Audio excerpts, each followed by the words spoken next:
चक्रवात रेमल के कारण पश्चिम बंगाल समेत पूर्वोत्तर के लगभग सभी राज्य प्रभावित हुए हैं। भारी बारिश के कारण इन राज्यों के कई इलाकों में जलभराव हो गया। नदियों का पानी बढ़ने से सड़कें बह गईं, जिससे सामान्य जनजीवन काफी ज्यादा प्रभावित हो रहा है। कई इलाकों में भूस्खलन के कारण इमारतें ढह गईं।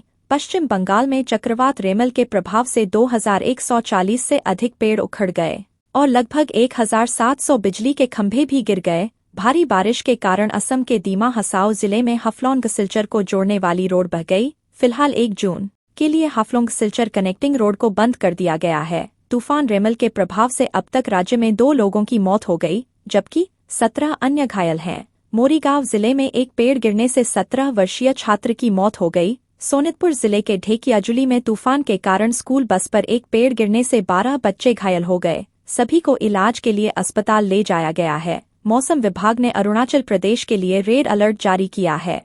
मुख्यमंत्री पेमा खांडू ने मंगलवार को राज्य के लोगों से सभी एहतियाती कदम उठाने और तूफान से प्रभावित क्षेत्रों से बचने का अनुरोध किया।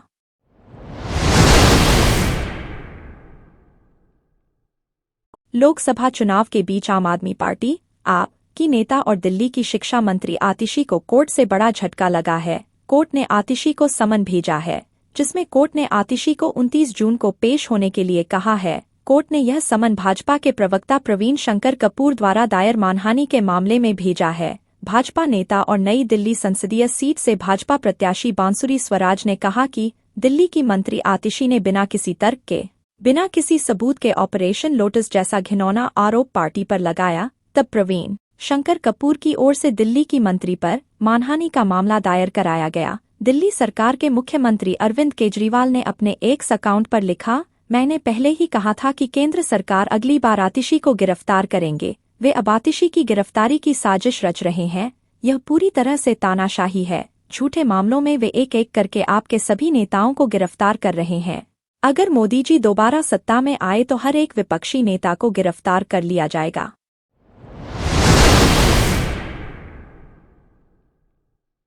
गर्मी की छुट्टियों का सीजन अब धीरे धीरे खत्म हो रहा है। दूसरी तरफ देश में विभिन्न चरणों में चल रहे लोकसभा चुनाव का भी अंतिम चरण करीब आने को है। ऐसे में बड़ी संख्या में विभिन्न राज्यों के शहरों से अपने गांव गए लोग वापस अपने काम पर लौट आना चाहते हैं, लेकिन उनकी वापसी की यात्रा इतनी आसान नहीं होने वाली, क्योंकि जून के पहले सप्ताह से ही उत्तर प्रदेश, बिहार, दिल्ली, मध्य प्रदेश, महाराष्ट्र, राजस्थान और गुजरात की तरफ जाने वाली अधिकांश ट्रेनों में कंफर्म टिकट उपलब्ध ही नहीं है। जून के पहले सप्ताह से ही लगभग सभी ट्रेनों की बुकिंग पूरी तरह से फुल हो गई है। भीषण गर्मी के चलते ट्रेनों के एसी कोच भी पूरी तरह से फुल हो गए हैं। ऐसे में वोटिंग करने अपने गांव गए लोगों और गर्मी की छुट्टियां मनाने गए यात्रियों के पास अब तत्काल या फिर स्पेशल ट्रेनों का ही भरोसा है। जानकारी के अनुसार बिहार, यूपी और दिल्ली से महाराष्ट्र, गुजरात की तरफ जाने वाली अधिकांश ट्रेनें फुल हो गई हैं। ट्रेनों में जून के आखिरी तक टिकटों की वेटिंग चल रही है। इसके अलावा महाराष्ट्र और गुजरात से दिल्ली होकर बिहार और यूपी जाने वाली ट्रेनों में सीट उपलब्ध नहीं है। इन ट्रेनों में भी स्लीपर श्रेणी की सीट फुल है।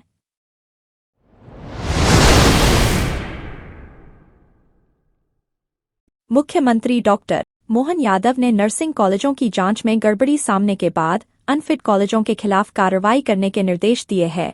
प्रदेश के 31 जिलों के 66 अनफिट नर्सिंग कॉलेजों को बंद किया जा रहा है। इस संबंध में चिकित्सा शिक्षा विभाग के कमिश्नर ने अनफिट कॉलेजों की सूची संबंधित जिलों के कलेक्टर्स को दी है। इस मामले में मुख्यमंत्री ने हाई कोर्ट के आदेश के अनुसार कार्रवाई करने के निर्देश दिए हैं।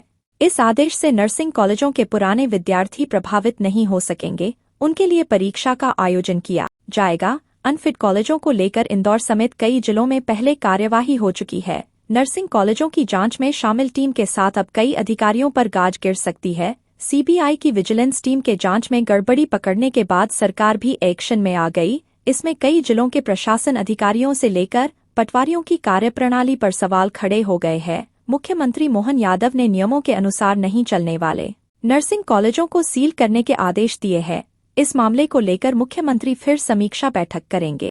नर्सिंग कॉलेज के संचालन के लिए बिल्डिंग से लेकर फैकल्टी के लिए मापदंड तय है। इसके बावजूद कई जगह कॉलेज किराए की बिल्डिंग में चल रहे हैं, जो नियमों का पालन नहीं कर रहे हैं।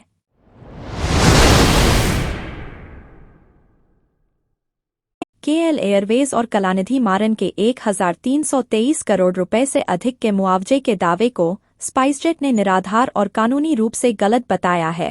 केएल एयरवेज और कलानिधि मारन ने सोमवार को कहा था कि वे स्पाइसजेट और उसके प्रमुख अजय सिंह से 1,323 करोड़ रुपए से अधिक के मुआवजे की मांग करेंगे। शेयर बाजारों को भेजी सूचना में स्पाइसजेट ने कहा कि वह केएल एयरवेज और मारन द्वारा 1,323 करोड़ रुपए के मुआवजे की मांग को सिरे से खारिज करती है।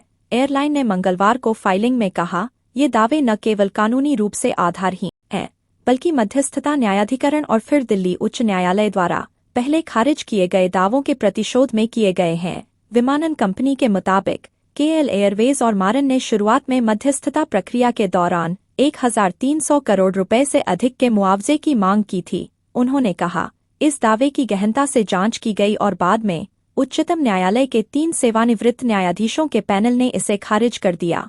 इसके बाद केएल एयरवेज और कलानिधि मारन ने दिल्ली उच्च न्यायालय की एकल पीठ के समक्ष अपील कर क्षतिपूर्ति राशि की मांग की, जिसे अदालत ने फिर खारिज कर दिया।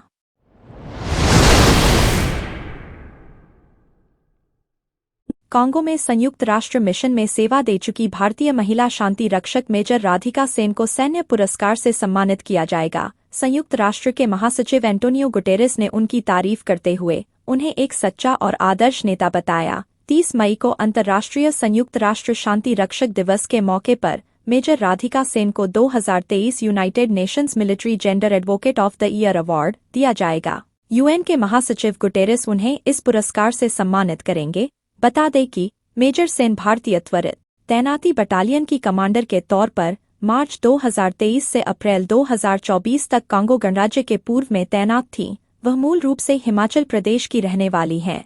उनका जन्म 1993 में हुआ था और वह 8 साल पहले भारतीय सेना में भर्ती हुई थीं। मेजर राधिका सेन ने बायोटेक इंजीनियर में स्नातक किया। इसके बाद ही उन्होंने भारतीय सेना में शामिल होने का फैसला किया था। मेजर सुमन गवानी के बाद 2023 United Nations military gender advocate of the year award पाने वाली वह दूसरी भारतीय शांति रक्षक हैं।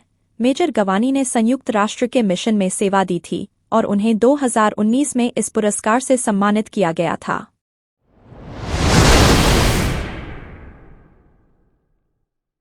संदेशखाली में जमीन हड़पने और महिलाओं के यौन शोषण के आरोपों से घिरे टीएमसी के निष्कासित नेता शाहजहां शेख की मुश्किलें बढ़ने वाली हैं। दरअसल सीबीआई ने शाहजहां शेख, उनके भाई और 5 अन्य लोगों पर आपराधिक साजिश और हत्या की कोशिश करने की धाराएं लगाई हैं। सीबीआई ने 5 जनवरी को संदेशखाली में प्रवर्तन निदेशालय की टीम पर हुए हमले के मामले में यह धाराएं लगाई हैं।